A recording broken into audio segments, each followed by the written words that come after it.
Fala pessoal, aqui é o professor Thiago Zapata. Isso aqui é um vídeo de chamada para nossa próxima aula, a aula de princípios de direito ambiental.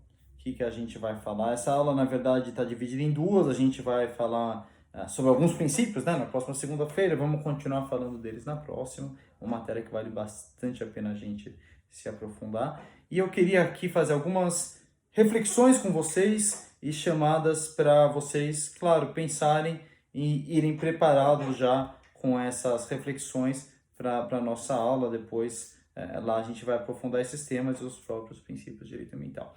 Vocês, a essa altura do curso, meus caros, ou qualquer um que tenha feito um curso de direito, sabe, todos os professores, ou quase todos, falam na sua matéria de princípios. Eles falam sobre princípios de direito constitucional, princípios de direito civil, princípios de direito processual, princípios gerais de direito, princípios especiais de direito, não falta princípio. E quando vocês abrem os manuais de direito, todos eles têm um capítulo todo dedicado aos princípios. Hoje em dia, até as leis, elas trazem lá muitas vezes todo um capítulo, são princípios da política nacional disso, daquilo, princípios.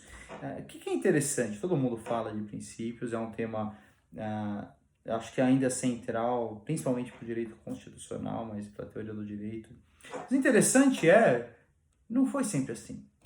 Se vocês pudessem voltar no tempo e assistir qualquer aula de direito, vamos dizer, na Universidade de Coimbra, no século XVII, você não ia encontrar nenhum professor falando sobre princípios de qualquer coisa. Existia já um direito bastante sistematizado, organizado, catedrático na faculdade.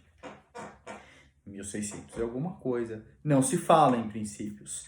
Se você tivesse a oportunidade de estudar lá com os romanos na antiguidade, ninguém vai falar em princípios ou utilizar aquilo que hoje a gente chama de um princípio jurídico para estudar ou aplicar o direito. O mesmo vale aí para a Idade Média. Qual é o meu ponto?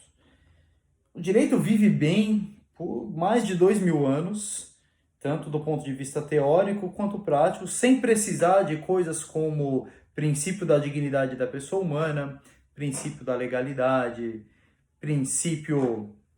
Você nomeia aí o princípio que você quiser, os princípios todo direito ambiental, princípio da precaução, todos esses, eles não aparecem, na doutrina não aparecem em legislação antiga, eles não são utilizados. O direito não é assim que funciona. Como é possível, e essa é uma reflexão que eu quero que vocês façam, por que os princípios estão ligados historicamente ao direito moderno? Por que eles não eram necessários antes e parecem ser indispensáveis agora para o mesmo tipo de fenômeno, que é o direito, com leis, juízes, decisões, teoria? Claro que a natureza do fenômeno jurídico e da ciência do direito, se é que tinha uma ciência do direito na antiguidade, muda muito. Isso tem a ver com o nosso tema de o que são os princípios e para que eles servem. Esse é o ponto. A gente entender por que ele não tinha, por que hoje não dá para viver sem, ajuda a gente a entender como os princípios funcionam. Isso tem a ver, eu sei que tem centenas de correntes doutrinárias diferentes, mas eu quero que vocês pensem no seguinte: relacione o conceito de princípio com o conceito de sistema. Sistema é uma palavra, vem do grego, né? Colocar junto, misturar, mas que ela é moderno. Você não encontra a palavra, nem o conceito de sistema, não só no direito, mas praticamente nenhum ramo, antes aí do início de modernidade. Os antigos não vão usar o conceito como a gente usa de sistema, ele não, nem a palavra, nem o conceito propriamente aparece. E seguramente eu não tenho, a não ser a partir da modernidade, uma noção de sistema jurídico. Tiagão, o que você está falando? Até a modernidade, o que eu vou ter em quase todos os casos são alguns grupos de leis. Existiam, mesmo já entre os romanos, eu tenho algo parecido com precedentes, né? Decisões de casos passados. Eu vou ter ao longo já na Idade Média, alguns lugares com corpos legislativos. Eu pensem ou nas ordenações já mais recentemente, mas o meu ponto mesmo quando eu tenho um conjunto de leis ou um conjunto de decisões, nem sempre eu tenho a premissa de que essas decisões ou essas normas precisam ser harmônicas entre elas. Eu tenho simplesmente um conjunto de casos que se aplicam, casos parecidos têm que ser decididos dessa maneira. Eu tenho um conjunto de leis, mas leva um tempo e é um raciocínio bastante moderno essa noção de que eu preciso de uma certa harmonia. E vale a pena a gente pensar como que eram feitas as leis antigamente em comparação com hoje. O parlamento mais antigo, imagino que a gente tenha a notícia, que é o parlamento inglês, ele se reúne o quê? Uma vez por ano? 2 vezes por ano? O surgimento de uma lei, como a gente chama de lei, quando começa a surgir já, sei lá, século XIV para frente, era um evento, você tinha poucas leis. Você não, ou o rei proclamava uma lei nova, mas você não tinha um grande conjunto de material normativo e você não tinha também o que a gente chama de um ordenamento dinâmico, em que as leis novas revogam leis antigas e vem uma outra lei. Esse fenômeno, ele é moderno e é conhecido como positivação do direito. O direito deixa de ser algo tipicamente pensado como descoberto em uma esfera ideal, justnaturalista, religiosa, moral, divino. Porque até então o direito ele era muito pensado em algo a ser descoberto, o jurista descobria buscando nas leis antigas, nas leis comparadas, nas leis da igreja ou em princípios mais profundos, qual era o direito a ser aplicado, mas ele já estava lá, ele precisava ser descoberto. Não se tinha a noção de que o direito era feito e modificado por decisões legislativas e políticas, isso é moderno. E a partir do momento em que eu passo a ter um ordenamento com esse tipo de dinamismo, em que o fundamento dele não tem mais como ser a aderência a princípios maiores, ideais, isso simplesmente só funciona como ficção. Na realidade, o direito ele é positivado, ele é fruto de decisões, e ele passa a ter um fundamento artificial que é a validade das leis, e eu passo a ter um ordenamento com... Abra um Google, qual é o número da última lei que saiu hoje? Deve estar 15 mil e alguma coisa. Tem milhares, centenas de milhares de leis. Quando eu falei 15 mil é lei ordinária federal, mas tem muitas. Os ordenamentos são hipercomplexos.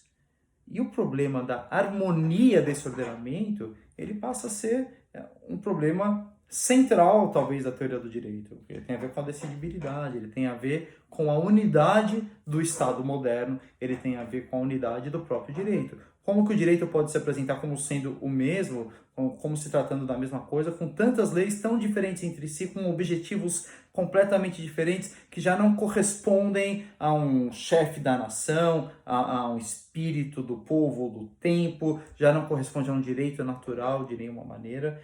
Eu começo a ter que lidar com esse ordenamento complexo e cujos critérios de legitimidade são simplesmente da validação, ou seja, é uma lei posta por uma autoridade competente que pode vir revogar outra lei, isso acontece todos os dias.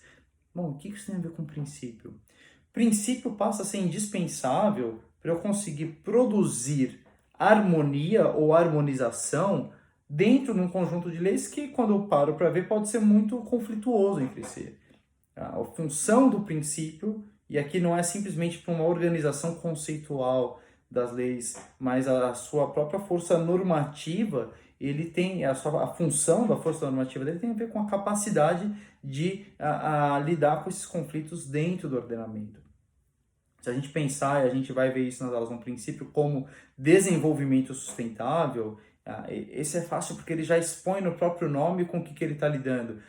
Existe um direito ao desenvolvimento, claro, tanto das presentes quanto das futuras gerações. Existe um direito à sustentabilidade, do equilíbrio ecológico, e o princípio está dizendo, olha, a interpretação e a aplicação do direito tem que buscar conciliar satisfação das necessidades das presentes gerações, em termos de desenvolvimento, com as necessidades das futuras gerações, sustentabilidade. Os demais princípios, de uma maneira mais ou menos clara, eles se propõem uma lógica parecida. Princípio da dignidade da pessoa humana, que é algo absolutamente abstrato, mas ele tem uma força normativa e ajuda a resolver conflitos. Eu preciso prender as pessoas, é a sanção que está prevista na lei para casos de crimes. Mas como vai ser essa prisão? Qual o limite da pena?